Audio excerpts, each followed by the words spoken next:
Hello. It is with a heavy heart and sadness that I do this broadcast. Welcome to This Week in Politics. Last Sunday evening at 10:05, Stephen Paddock opened fire on 22,000 people gathered for a I can't remember the guy's name, country singer, Justin Aldean, and killed 59, the number is now, and wounded over 500. That's the line that we are being told. We are being told that it was a lone gunman.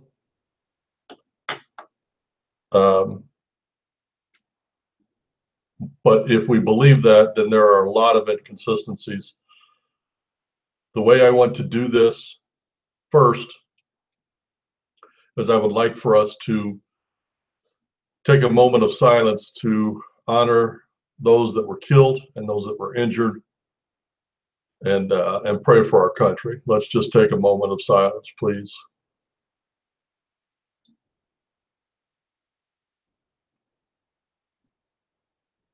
So we've covered what I want to do is I want to give the who, what, when, where, why, and how. Now, as I record this on a Sunday, it's been exactly 7 days since it happened. And the manipulation of the press and the FBI in this thing has raised a lot of questions with me. And very early on, very early on in this investigation, probably by Tuesday, I had a very eerie feeling that I've been here and done this. And by Tuesday evening, it hit me. It was the JFK assassination. And I'm going to do a whole program on another show. And I'm going to call it JFK, Vegas, and the CIA. The similarities are just unbelievable. I mean, it was both lone wolves. They both used odd weapons. They both shot from buildings high in the air. They were both rushed to be proclaimed to be lone wolves. They were both killed. The information that was given was contradictory right from the get-go in both of them. The truth never was brought out in JFK, and I'm guessing the truth will never be known here, just by the way it's set up. Now, when we get all done, I have some ideas based on the information that we have been given and the photos that we have been shown, which have been very restricted, but taken in total, and there is a scenario that makes everything come together. But first I want to go through and just because remember, the purpose of this program is to chronicle the things that happen in politics so that when we go back in the future, it won't be wives' tales. It won't be like the JFK thing where the facts have changed to suit the circumstances. We'll have it right here. Now, this Stephen Paddock was a retiree. He was 64 years old. We are told was semi-reclusive. He was a gambler. He was independently wealthy. He had a girlfriend. He was a drinker and had no military experience, no gun experience. So on this night, he checks into the hotel on Wednesday. Over the next several days, he does a lot of planning. In that time, he brings up, and the number has varied, but the last number I heard had 23 guns. And when I say guns, I mean rifles modified to shoot like automatic weapons.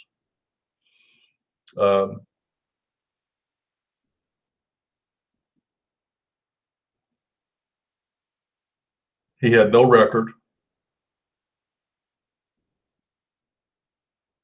Another odd thing, again, the scenario at the end will tie this together, but he wired $100,000 to his girlfriend who was in the Philippines and was told to buy a house for them. So he obviously had an escape plan set.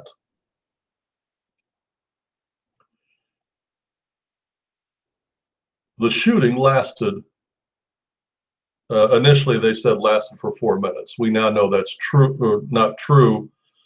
We have seen video by independent people. Remember, this technology is different than it was back in the 60s. Initially, we were told the shooting lasted 4 minutes. We now know that it lasted a minimum of 10 minutes. So 10 minutes of shooting fish in a barrel, you can get a lot of damage done.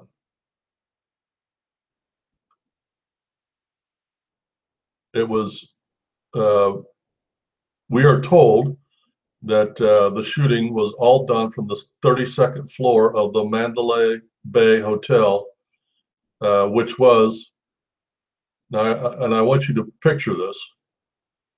There's the 20-some thousand in the concert, which 20-some thousand is about a city block, okay? From this city block, the Mandalay Bay Hotel is 400 yards away.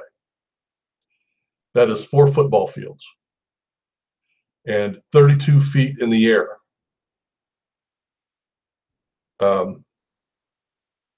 So 400 yards is 1,200 feet.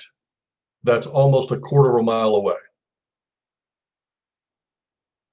Now, he was using heavy duty artillery for sure, or whoever was doing the shooting was.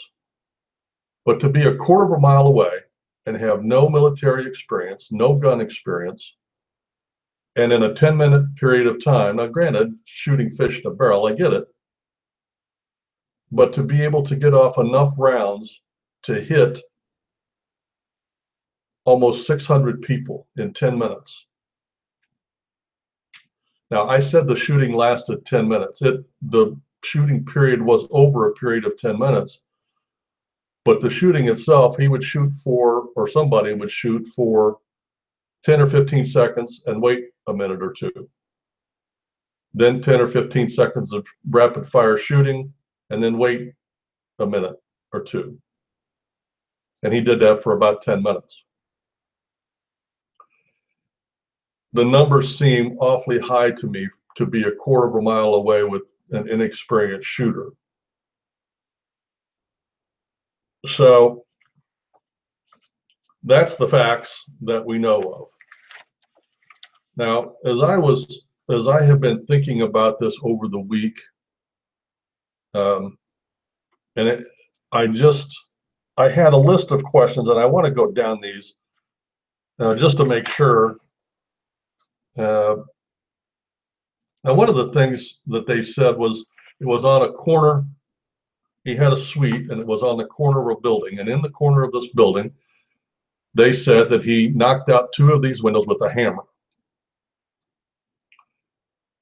I doubt that's possible, but I'm going to let that go for the time being. I mean, these windows were designed to withstand earthquakes, hurricanes, tornadoes, and I'm supposed to believe that with one little ball peen hammer, he knocked out these windows, whatever.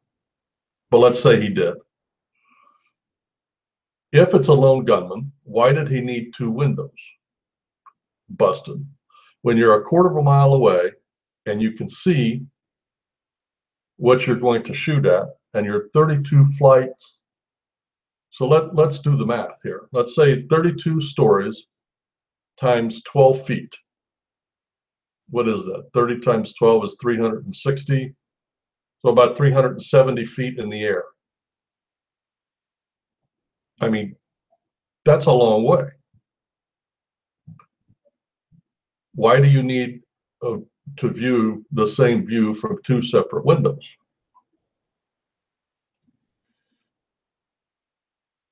Now, some people, and we're going to come back to this, some people, well, in fact, the police told us that the way they narrowed it down to that specific room was that the smoke from the guns being shot set off the fire alarm. That is not possible. First off, logic says if you have a window busted open and you're sticking a rifle out the window where the muzzle is, and that's where the smoke is coming out, the smoke is going to be outside, not inside. But let's assume, for the sake of argument, that somehow it blows back in. If you look at the videos of those two broken windows during the shooting, you will see that those two windows created a cross draft. And you can tell because the window, or the curtains, in one window, the curtain is blowing in, and on the other window, the curtain is blowing out.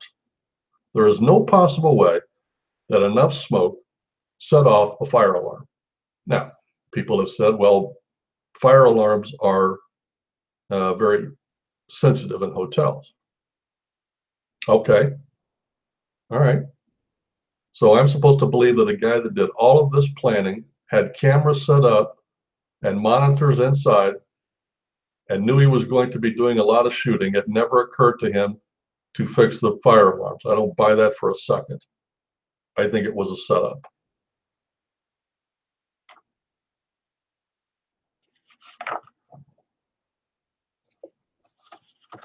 Again, with the two windows. Remember, this man is 64 years old, and these rifles are not light. So we are supposed to believe that a 64-year-old man who's never had gun experience, has adrenaline flowing, is going to shoot out this window, pull the gun back in, get another gun, run 22 feet across the room, shoot some more, and do this off and on for 10 minutes.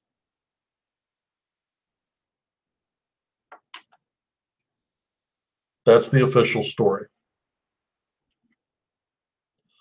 Another question I had is why so many guns? And this is one of the things that nobody's been able to come up with answers for. I have a scenario where that works. Why did the cops go with a smoke bomb up there? So here's how they caught him. He had, here's the series of events as we are being told right now.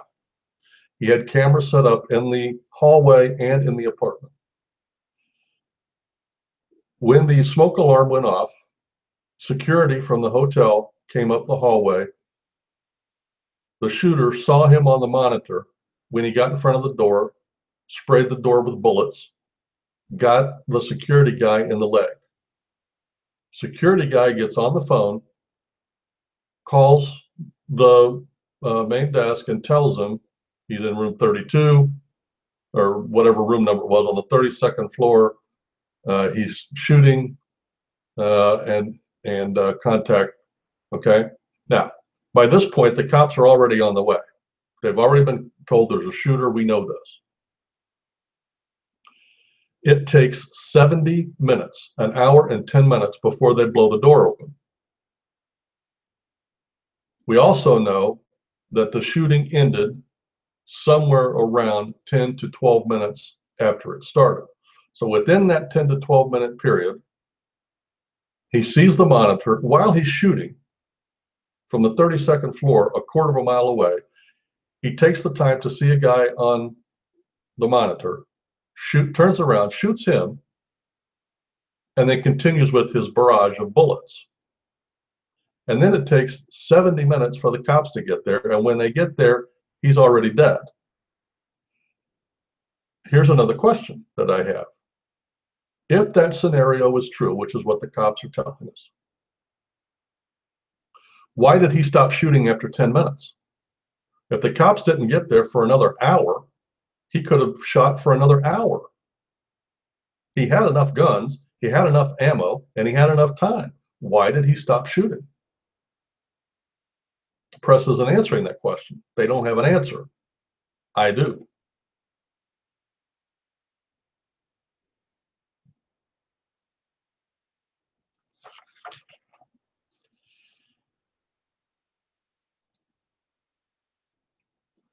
And here's another question.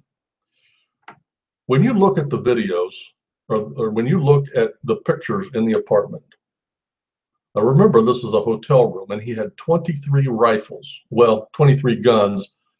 A majority of them were rifles. He obviously had one handgun because he killed himself, supposedly. And housekeeping was in and out of there every day. Nobody said anything about 23 or 23 guns. I mean, they're strewn all over. It's not like they were hidden. And even if they were hidden, where do you hide them in a hotel room? In your coat closet? 23 guns? And housekeeping doesn't see it or say anything? Something's not right about that. There's a reason that housekeeping didn't report it.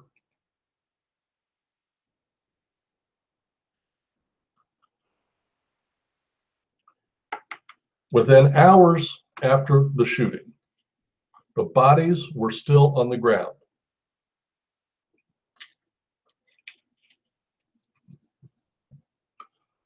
The first press conference, the police rushed to say he was a lone wolf, he acted alone. How could they possibly know that? They've only been on scene for 4 or 5 hours. So this man was supposedly unknown to the cops.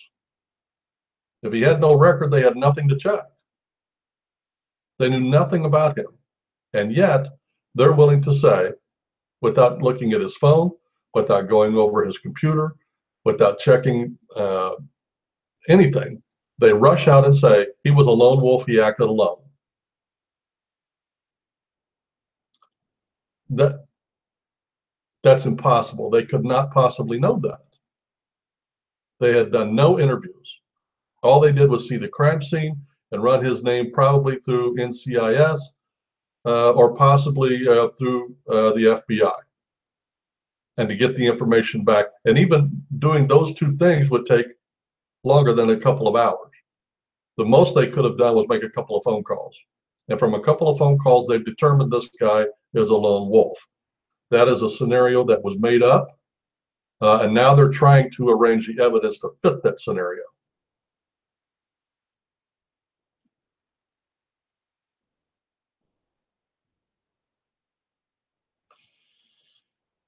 Okay, I want to come back to that question.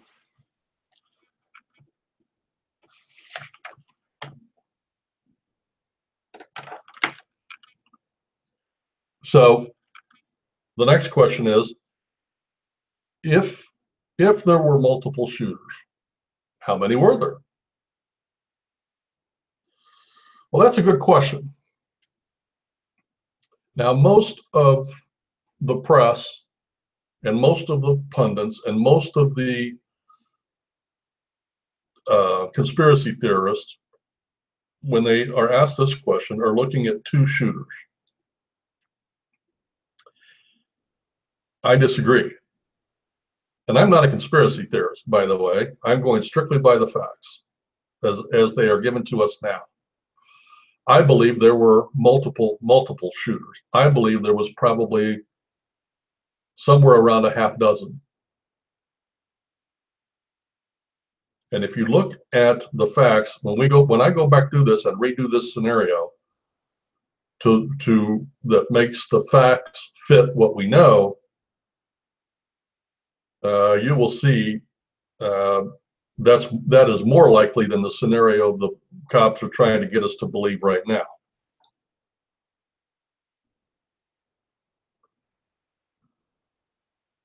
Another question I had was, could this be Antifa trying to start a race war?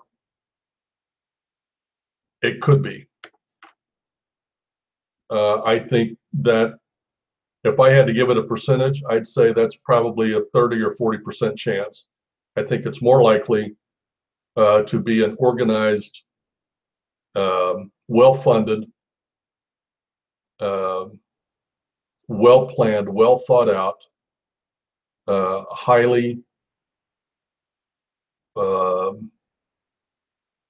done plan. And Antifa does not operate like that. They are strictly thugs and hooligans that are chicken they cover their face when they do their violence, and they're just thugs. This does not feel to me like an Antifa um, thing. But that was the question I had. And the reason I had that, and I had this question before anybody else had said it out loud, but it was a country singer. And if you were to make some generalities about country fans, they tend to be mostly Southern. They tend to be gun lovers. They tend to be Republican. They tend to be conservative. They tend to be evangelical. This would fit uh, as a scenario for the far left to do that. And I believe that might have been a motivation to do it, but I don't think Antifa did it. But I do think the motivation is definitely, that is probably the motive to start a race war. Well, then you have to ask yourself, well, who would be interested in starting a race war? We're getting there. If it was Antifa, was it financed by Soros? As much as I hate Soros, and I'd like to lay everything in his footsteps, I don't think he did this. I don't think he financed this. Now, why does this feel like the Kennedy assassination? Well, I covered a little bit of it up front. The similarities are unbelievable. I covered a few of them. Let me see. Let me read you the similarities that I wrote down. Now, I am old enough to remember the Kennedy assassination, and I've read many books on it. I've seen all the TV shows and movies and special reports on it. So I'm pretty familiar with the Kennedy thing, how it was handled, the hearings, the whole thing. And as I look back on that and I compare that to the first week of this, here's some of the similarities I noticed. It took a lot of planning up front. Both were shot from a building. Both used odd rifles and had little training. The scene, as it was presented, the scene itself told a story which ended up with the Kennedy being false, and I believe this one will be also when it's all said and done. In both cases, the shooter ended up dead. In both instances, not much information has been released, and what has been released has been shown to be inaccurate already. It took an unusual amount of time to get to the shooter. Now, lore says that they caught Lee Harvey Oswald coming out of the book depository. That's not true. Somebody saw him, but and it took a couple of hours to find him, but when they found him, he was shopping downtown.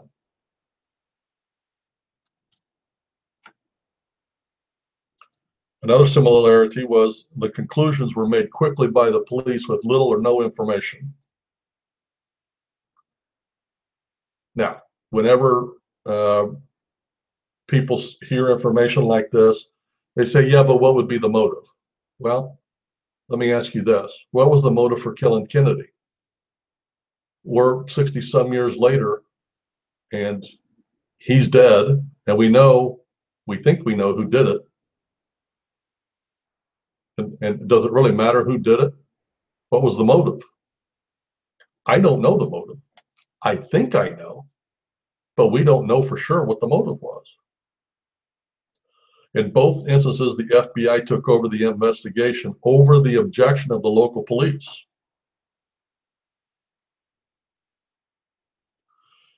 Both shooters were killed with guns.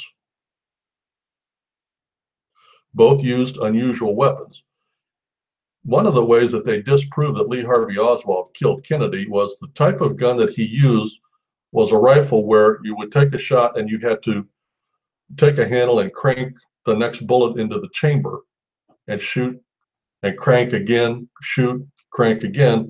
And he had very little experience. They had a professional marksman go up there and and recreated the whole thing, and there was no possible way he got off the number of shots he did at the Kennedy. That's how they disproved that Lee Harvey Oswald did it. It was physically impossible. And I think they're going to find that it was physically impossible for one man to have done this the way they say it's been done. Here's an interesting thing also that these both had in common. We now know that Stephen Paddock had reserved a room in Chicago for a festival up there. Before Kennedy was killed, he was in Chicago, and Lee Harvey Oswald was in Chicago and had a plan to kill him in Chicago. We know this to be a fact. It is more than odd to me that, again, both of these people were in Chicago shortly before they did their thing, and they opted out of doing it in Chicago. One did it in Texas and one did it in Las Vegas.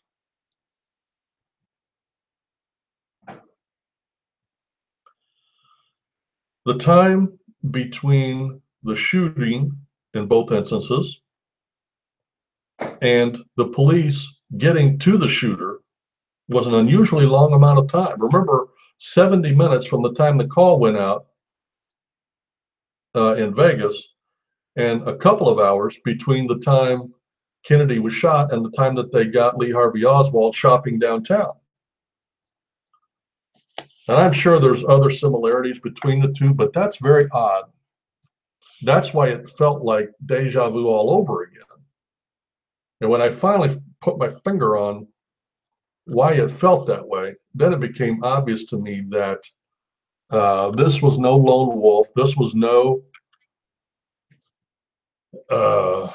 one-man planning deal. This is no,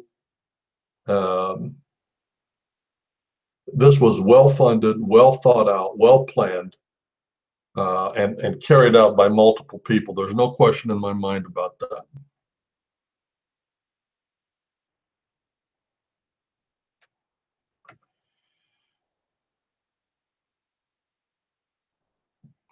Why did the police on the scene confirm multiple shooters? The police on the scene, when they got there, confirmed multiple shooters. And yet, a couple of hours later, when it was all said and done, they're telling us a lone shooter, lone wolf, one shooter. What changed? The people on the scene say fire was coming in lower from the ground, not high up. They were saying, and there was one that I remembered specifically. They said that she was running and there was a girl running next to her. So like the building, the hotel where this shooting was supposedly coming from, when he was shooting would be shooting, as an example, I don't mean remember specifically, but the bullets would be going north-south, okay? They were running east-west, and yet this girl got shot in the stomach right through above the belly button. So in order for the police story to be true, again, just like the Kennedy assassination, there had to be a magic bullet. This bullet had to come north-south, then take a direct turn left to hit her in the belly button. Is it possible? Sure. Is it likely? Not really. I mean, if you look at the scene down there, I mean, the only way that could have happened is if it hit something, ricocheted, and just happened to hit her. But if you look at the scene down there, the odds of it hitting anything and ricocheting is slim to nil. But if it did, even if it did, to hit something and ricochet to hit somebody, I don't even know how that would be possible. I mean, it was barren and nothing but people. and a bullet with that caliber that would come from a rifle. I mean, you can see a bullet from a 22 being shot and that ricocheting, but a bullet from that of that caliber to hit anything is either going to embed, explode, but it is not going to ricochet and then still have the wherewithal to put a great big hole in somebody's belly, proving the theory of one shooter.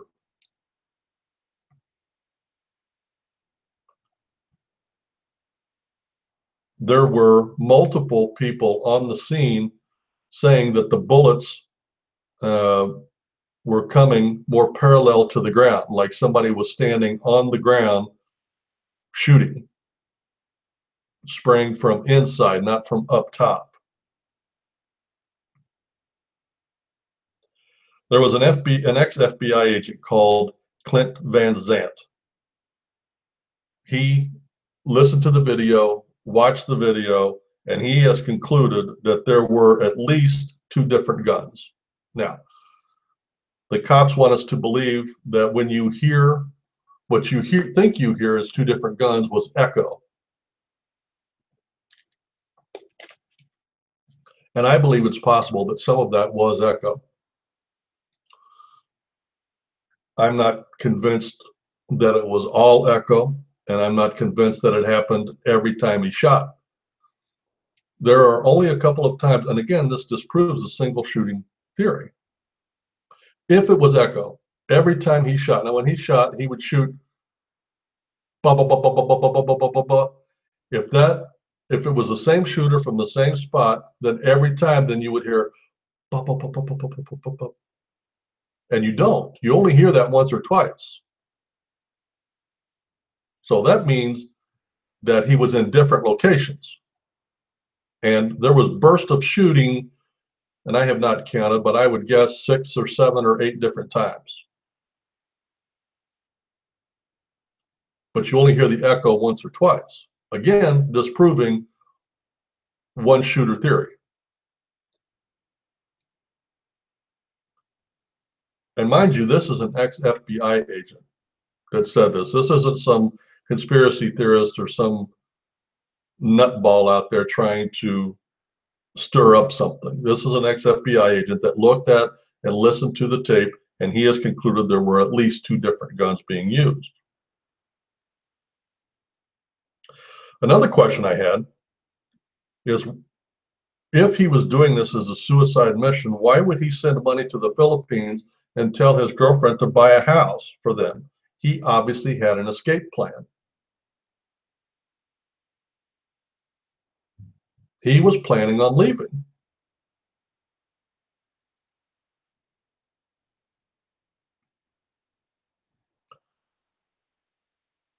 The last question that I had, and I'm sure I have other ones, but the last one I'm going to talk about is, was he a patsy? And in my opinion, he was a patsy. Now that I've gone through the questions, I've gone through the who, what, and where, and why, I want to go back through and I want to paint a different scenario that will cover all the facts. First off, let's assume that there was at least a half a dozen other people involved. At least. Let's say that they all planned on getting away, but somebody had to take the rap. Somebody had to be the fall guy, and they set him up to be the fall guy. How do you get him to take the fall? You weave a story for him. And who knows what the story was. But if we assume that they told him a story something like this: we will all meet in your room and we will all take guns and we will all shoot the crowd at the same time. We'll have somebody feeding us guns so they don't explode in our hands. So we need to have a lot of guns up here. So if we have 6 people, let's get 3 or 4 guns a person, and we'll have people feeding and loading. That way we can have rapid fire, because we're going to have a limited amount of time. So we need lots of guns, lots of ammo, and multiple windows to shoot out of. He buys this, he does the calculations. They plan this over a year. He buys all the guns, and he sneaks them up to the hotel room. He rents the room in his name. He buys the guns in his name. He loads them up to the hotel in his name, and they all have an escape plan. Even he has an escape plan, but what he doesn't know is the other at least five, have agreed to, among themselves, to make him the fall guy, and he's going to commit suicide. So two guys go up to meet him the day of the shooting.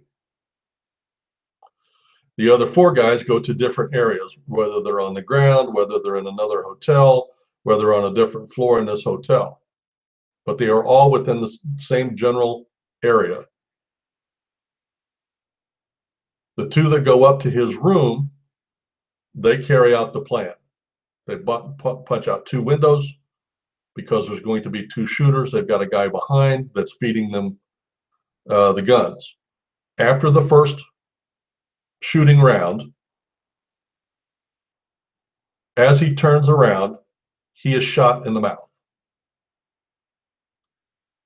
The reason I'm pretty sure that's how that happened is because if you look at the video or at the picture, a gun, a rifle on a bipod is over his feet. Meaning, if he had shot the gun, turned around, somebody shot him in the mouth, and he dropped the gun and fell back, it would land on his feet. That's exactly the picture, what the picture looks like. At this point, they wait a couple of minutes, do some things to make it look like suicide, throw the handgun down beside him, maybe shoot a shot so that there's powder on him. Then one of the two guys goes and shoots again. Then they stop. Now they get their stuff together, they clean up the crime scene. While they're in the process of doing this, they set the smoke alarm off. You know, with a lighter or a cigarette or something, they set off the smoke alarm to draw attention to this room. They watch the camera outside that they had set up. When the guy gets in front of the door, they shoot the door. He gets his leg shot. He calls for help. He runs to the elevator. Now they have an hour. These guys continue to clean up the scene for many of their stuff. They head out the door. While they're doing all of this, one of the other 4 or 5 guys from different locations, they start shooting. So there's no noticeable long lapse of time. While they're running out the door, somebody else is shooting. So it would appear that the same person is doing it, but now it's from a different, it could be a different floor, it could be from on the ground, it could be from a different hotel, it could be anything, it could be from the top of the building. But, so the two that did the actual initial shooting and murder of Stephen Paddock, they get away clean, they're gone. Now, the escape plan works like this. Over the next 10 to 15 minutes, each of the guys takes their shot. So the second guy that takes his shot, gets done, he packs his gun up, you know, whether he's got on some type of a uniform, and calmly walks out the building, joins the crowd, and never to be seen again. A couple minutes later, the third guy does his thing. When he's done, folds up his thing, picks up his casings, you know, closes the window, or, you know, puts the gun back inside of his belt, wherever he's at, and he fades into the night. And they keep doing this till they're all done. In the meantime, as they're making their getaway, the cops are now going to the 32nd floor because they've drawn the attention to there. They close off the building, but it's an hour later. These guys are long gone. That scenario fills every one of the questions that I had. It answers every single question. That scenario, in my mind, is much more likely than anything the cops have been feeding us or the FBI.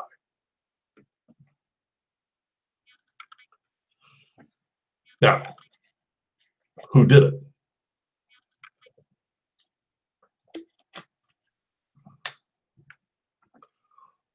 I have an idea, but if I say the idea, it's going to appear that I have an axe to grind, and I really don't. At this point, does it really matter? I mean, yeah, we want them to pay, but let's just say, for the sake of argument, let's take a couple scenarios. What if it's the CIA, like it was with JFK? Let's say the CIA did it. Are we ever going to find the spooks that did it? Absolutely not. That's never going to happen. Just like we don't know um, who actually pulled the trigger with JFK. We know the story they told us, but we don't know who shot him. There's a hitman in prison right now that claims he did it, and he may have. There may have been 3 or 4 different shooters for JFK. We still don't know, and it's 60 years later. And I'm not convinced that we'll ever know who really did this. But if we could narrow it down, and if we could prove it, and if it was made public that it was the CIA, are we ever going to find the shooters? No. Let's take another one. Let's say that it is ISIS. Let's say that there's a theory going around right now that this Paddock was an undercover agent for the FBI, and he was caught, and ISIS turned on him and framed him. That's plausible. I mean, they could have planned, they would have had the resources to do that. They could have planned that, and they could have carried it out, and that is feasible. Well, let's say that happened. Are we ever going to find the men who did that? No. We could, I mean, if there's video that we still haven't seen from the cameras in the hotel, how are we ever going to prove that they did the shooting? We'll know that people were there. We'll know that there was suspicious people there, but remember, we're talking about Las Vegas. Everybody in Las Vegas has a dubious background, other than the travelers, and even some of the travelers do. So if it's either of those 2 groups, we're never going to know who the shooters were. What if it was Antifa? Which, again, I'm 90% sure it wasn't them, but let's assume that it was. They always have their face covered. Are we ever going to be able to find them? No.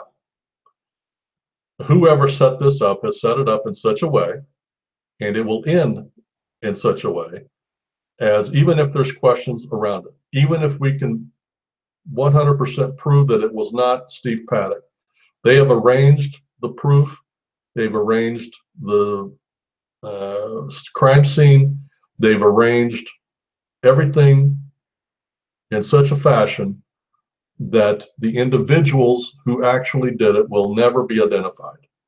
Never, ever. So what we have to do is, first, be afraid. Because no matter what group did this, they just committed the largest mass murder in American history. The whole world was watching. The whole world got it on tape, and we don't know who did it. Do you know how hard that is to do? I walk around in my apartment complex. I could not walk around this building one time without being caught on tape, I'm sure. And yet, the largest mass murder in American history is committed with thousands of cell phones, thousands of cameras within the hotel, cameras up and down the strip, and we don't know who did the shooting. Now, that is either a deliberate cover-up, a total screw-up, or meticulous planning. And I think it was a combination of all three. But whatever power did that, there was no way that was a lone wolf. There's no way that one man did all of this. There's no possible way. The other scenario was more scary. And I think that's why they're pushing that scenario. They don't want the American public to be as afraid. They want us to think they've got it under control, that the shooter is dead, and that everything is good. That's what they want us to believe. I don't believe that for a second. I lived through the 60s. Now, after JFK was in 63,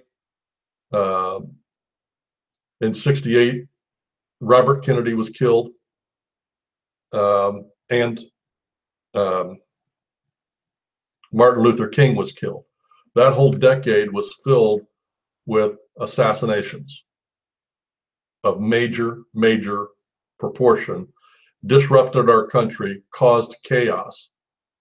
And inside our federal government in that period of time, in my opinion, is when the swamp started. And they proved that they run the government. They were showing the president that they run the government and they will take over. They did take over.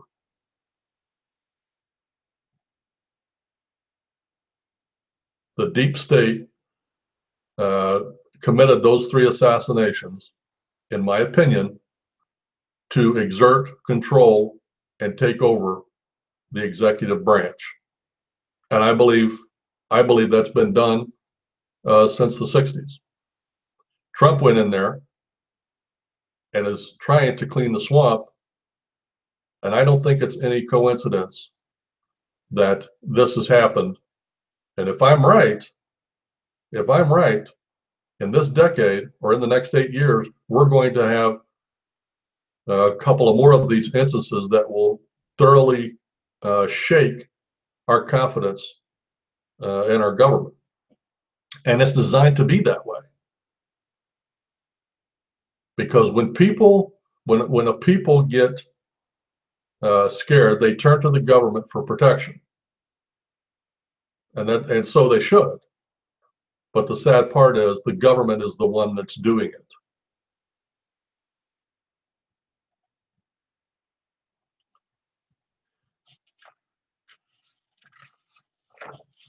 Well, that's my look at the Vegas massacre in the first week. I'm sure that story will expand and change, not the facts, but there will probably be more facts added. And unless I'm totally off base, every new fact that we get, every new video that we get, every new nuance we get will fit the scenario. There may have to be some changes in that scenario, like the number of people, how they got out, who the group was, but it will fit that scenario. I'm 90% sure. It's the only scenario that fits the facts as we have them. The scenario they're trying to lay down for us to pick up does not fit the facts whatsoever. If you look at it from their standpoint, and it was a lone wolf, and he shot for 10 minutes and did maybe 8 or 10 rounds of shooting, even if he used a different gun, why in the world did he need 23 guns? And if he was planning on using a different gun, and instead of doing 8 to 10, he was planning on doing 23, then why didn't he finish? He had plenty of time. Plenty of guns, plenty of ammo. Why didn't he? The facts don't fit their scenario. I think they're not releasing information right now because they are trying to arrange the facts to fit their scenario, just like they did with Kennedy. Now, the second part of today I want to talk about is something that just irritates the fire out of me.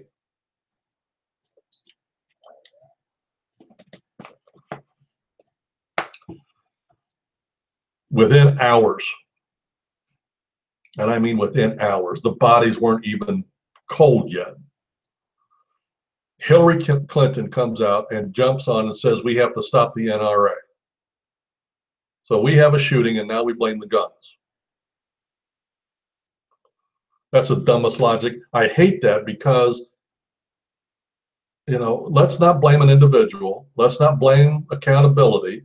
Let's not memorialize the dead and wounded. Hillary, don't get on a plane and go out to Vegas and visit the people in the hospital. Issue a press conference and talk about the NRA. What an insensitive.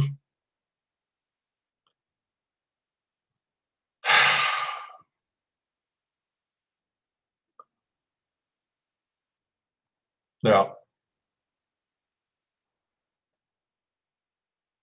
I believe it or not, I have a copy of the Second Amendment. I carry around a copy of the Constitution with me daily, and I got out the Constitution and I read the Second Amendment.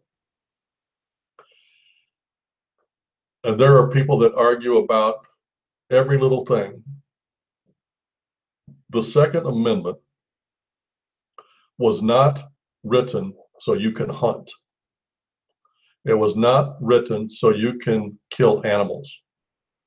It was written to keep the government out of our lives from taking over our lives and having a dictatorship. So that when they come to take your property or your guns or your life, you can shoot them. That's what the Second Amendment was written for, so that we could have a public militia.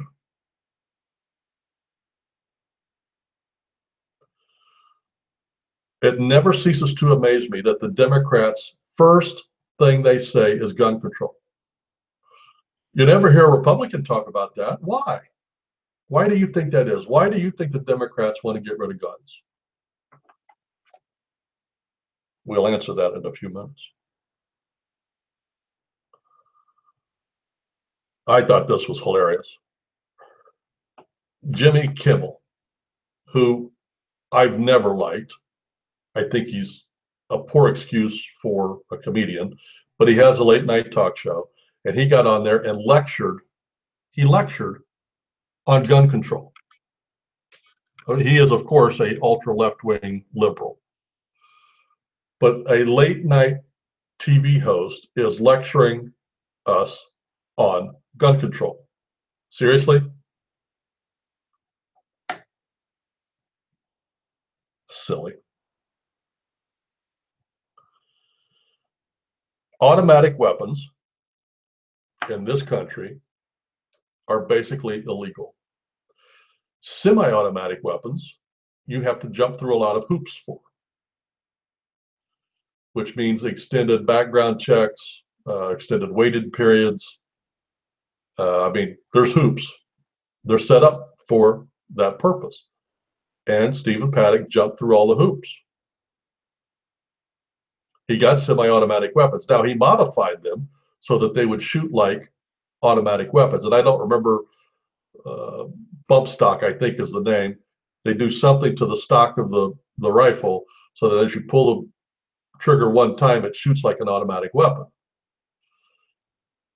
This modification is a type of a kit, and this kit is legal. You can buy them at any gun store. And the law that was passed that made them legal was passed under the Obama administration. And now the Democrats are yelling and screaming that we need to ban them. The NRA has come out and said, we agree. That kind of took the wind out of the sails of the Democrats. They don't have a scenario now that they can't beat up on the NRA, and the Republicans are in line with it. I think it's probably going to happen, and that's fine. But here's the thing, and I heard Rush say this on his show. What possible law? And I'm asking all the Democrats, all the left wingers, all the anti-Trumpers, all the anti-guns, all the left wingers. I'm asking you this question. name one law that you could create in your perfect world that would have stopped what happened. You can't. Everything he did was against the law. There is a law against mass murder.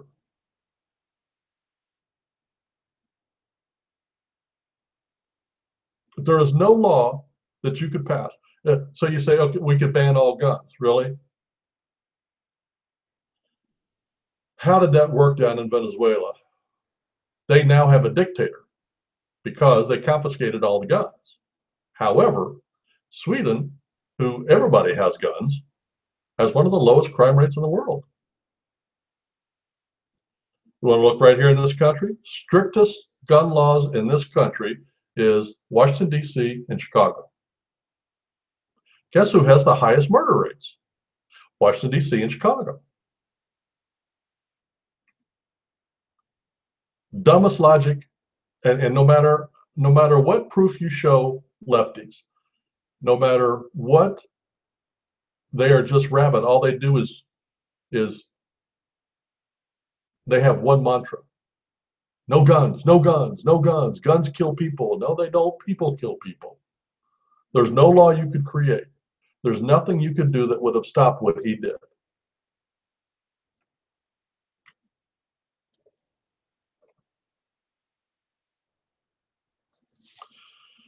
The Second Amendment says that an armed militia will protect us against tyranny. Tyranny means the government taking over.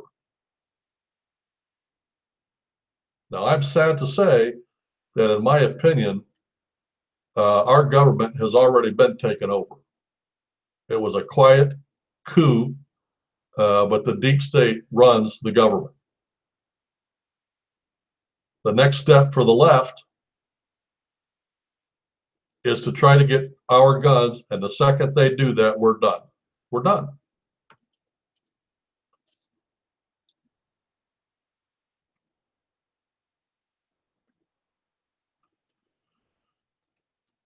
No matter how many times we have this argument with the left, it's the same stupid arguments.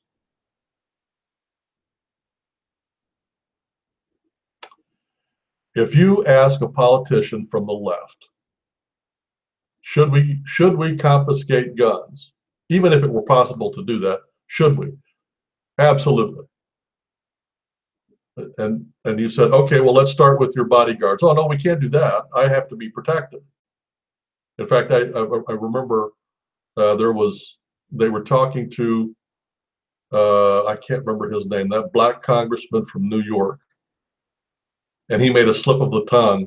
And is he black or Mexican? It doesn't matter.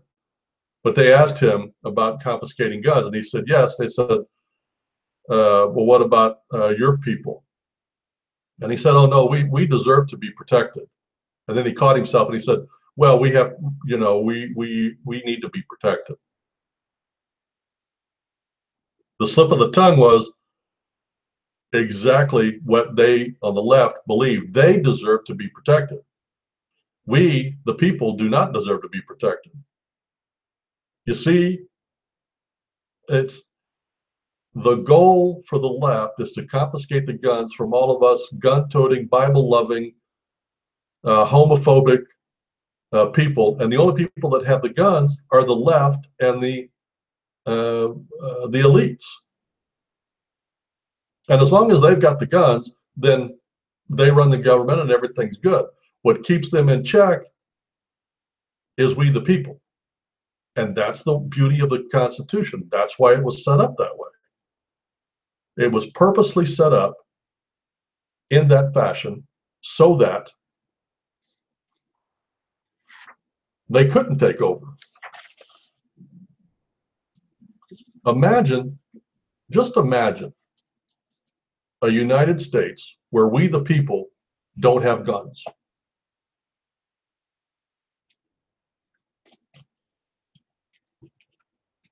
The government would be free to do what they did in Las Vegas anytime they wanted. They could drive military down the streets of New York City and just randomly start killing people. What's going to stop them? You going to throw rocks at them? Against the strongest military the world has ever known, you're going to throw rocks? Really? No, they'll just kill you. What keeps the government from doing that is we have guns. And think about this, the 22,000 people that were sitting there in Las Vegas listening to Justin Aldean at his concert, they didn't have guns. And even if they did, they had handguns. Nobody had a weapon that could get to the shooter.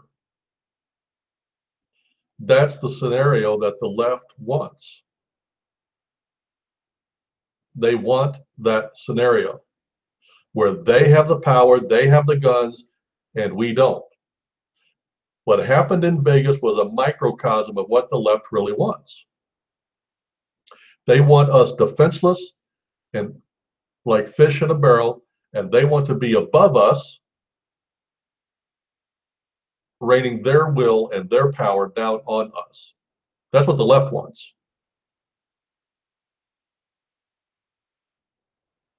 The right has always said, we want smaller government, less government, and more power to the people.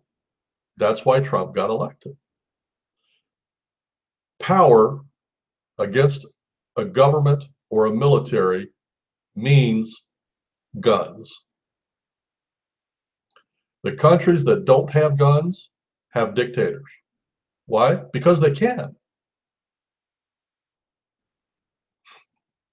I used earlier the example of Washington and Chicago. I want you to ask yourself this question. If you're a gang member in Chicago, okay, and you want to go rob or kill somebody, are you going to be more likely or less likely to shoot somebody if they don't have a gun? If they don't have a gun, you're going to kill them without thinking anything about it. There's no consequences. What are they going to do? Yell at you? But if you don't know that that person has a gun, now there's a 50-50 chance you could get shot. You're going to think about that. That's the same scenario that keeps our government in check. They could send the military into a city, but they don't know that there isn't 500 Stephen Paddocks that will come out and shoot them. That's why the Second Amendment was written. We need to remember that. Now, there was a question that I was doing earlier when I went down my set of questions. I said I wanted to come back to this question. And the question was, could this be a CIA operation? Yes. I believe the odds right now are about 75% CIA. I think it's 20% it could be ISIS, 5 or 10% it could be another group. I'm 75% sure if it's not CIA, it's someone in the government. FBI, Justice, CIA, or some combination thereof. I'm 75% sure of that, only because of all of the facts that I laid out for you, all of the circumstances I laid out, all of the circumstances that are similar between this and JFK. If you just connect the dots, and I'm no smart guy. I have no access to special information. I just take the information that they've given us, and I look at what we know to be a fact, and you connect the dots. I'm 75% sure.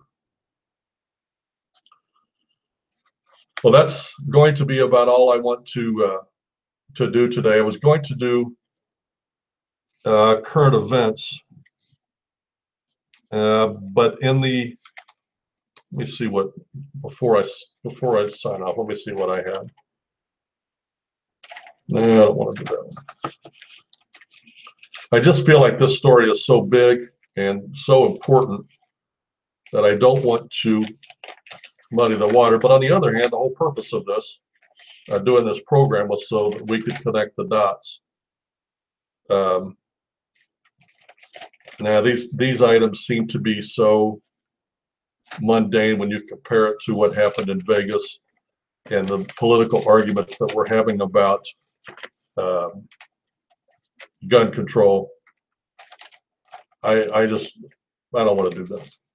I want to be done with that. I feel heavy-hearted. I feel sad. I feel anger, and I feel fear from our government. Those of us that are patriots, those of us that are on the right, we have been saying for years to be afraid of our government, and I continue to maintain that. I continue to point out the possibility that this is a well orchestrated, well funded, well planned out plan, and it was carried out ruthlessly, and it was carried out to hurt over 500 people it hurt and killed 59, which the kill ratio is unbelievably high, but still. Well, that's about all I wanted to do today. This has been a sad week for the United States. It's been a sad week. It's been a sad week, period. The whole country is in mourning. And I just pray that God would continue to watch over our country and bless us. And I hope and pray that everything that I have said is wrong and that it was one lone shooter. Because that scenario is a lot safer for us as a people than to think of the alternative. Time will tell, but for right here and for right now, that's how I see it for this week in politics. We'll see you next week.